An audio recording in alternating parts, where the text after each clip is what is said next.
something on it? So I was curious about how the new ODOT IGA impacts this. There's a whole bunch of, 47 different, 27 different responsibilities of the city, and 27 versus ODOT, and whether any of those things are impacted by us owning Oak now with the IGA. And then there's a reference to Mark Lago in here and just some other stuff. So, but the biggest thing is given that we own Oak now, does that fundamentally change our agreement with ODOT? So that's the question. Mark and or Wade, do you want to jump in and answer that question? Sure, I can try to answer that question. We did catch the reference to Mark Lago. So we'll change we last go up to change the last name. I'll try to answer the question, Councilman. I don't believe there's been really any change in what ODOT expected the city to be responsible for. I believe that the project from the beginning has been the expectation that the city will be paying for all the improvements. The cost sharing would be relative to ODOT and the city paying 50% each of the ongoing maintenance. And it is the $500,000 that's mentioned in here. Is that what we budgeted all along, or is that a new number, or I just can't remember that. Yeah, I think that's been a number that's been around for a while. I think that number will most likely go up, almost assuredly. New four-way signal, and then the improvements to the concrete and the new poles themselves are expensive. So I think $500,000 was an expectation maybe 2 years ago, and I think that most likely that cost is a little higher than. So this is for $24,000 for them to review final drawings. Is that the gist of it? Yeah. Well, right now we have preliminary drawings in. So the request tonight relative to monetary expenditures. $9,000 for the plans, and then in the future, $15,000 to review the signal itself after it gets installed. But the $9,000 would be now. I am going to be bringing before you another contract for final documents and bid documents from the same engineering company.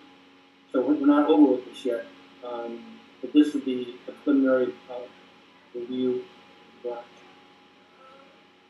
Councilor, and Mark wasn't here, but the 50% cost share for the signal maintenance was part of the agreement with ODOT when we took second and over, and that was part of what came before you. Those are not anticipated to be large expenses. I can't remember, but I can find out the exact number as part of that idea.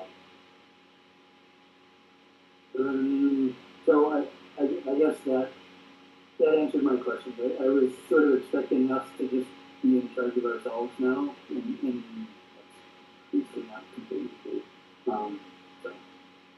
Councilor, you're correct. Unfortunately not, because of the proximity to that. Yeah, it's really everything there's a management plan release with the 84, the next one 84. And I think the signaling has to do, Mark, correct me if I'm wrong on this, but the signaling has to be coordinated with ODOT because they have to make sure things don't back up on the off ramp. And so, Highway 30 is a state highway, even though we own Oak Street now, a portion of Oak Street.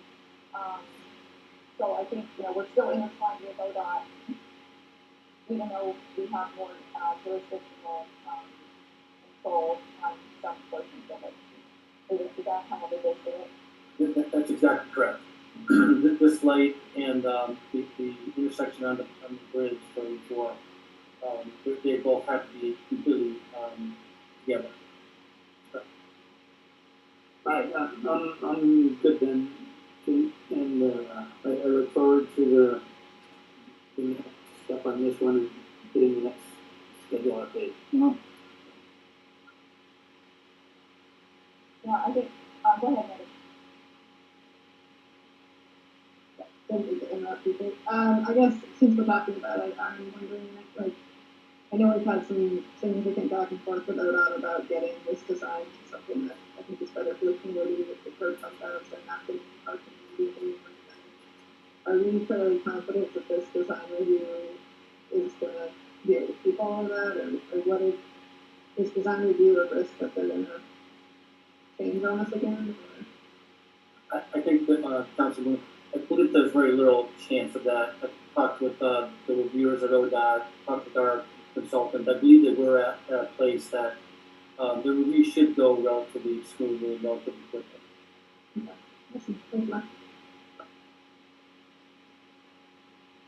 Anyone else? Yeah, I think, I just wanted to say that on these ODOT contracts, we're intertwined with them, whether we like it or not. The prices keep going up for different things that we need to do with them. We sign these agreements and sometimes they last for years and years until we put something down. And we whine about it, we don't like it, and that's the nature of things. When we don't like things, we protest. And Eric's trying to get more money on the committee with ODOT right now. But we're going to try with them, and that's what we have to do if we want to get these projects going and we want them going. So that's where we are. Any other questions, Tim? This is a question for Rachel. Rachel, is the League of Cities ever thinking of these relations between city governments and is that something that's ever come up? Counselor, that's a great question. I don't know the answer to that, but I'd be happy to ask. I'd be happy to ask that question. I do know that we are not the only one who has challenges and also has some big infrastructure asks from ODOT. We see a lot of those communities up and down I-5. They've been in similar situations. So I'd be happy to ask. That'd be great. And it almost seems like a conversation, not only between us, but other entities that could kind of use to be brokered or facilitated for help. Sure, yeah, good idea, Councilor King.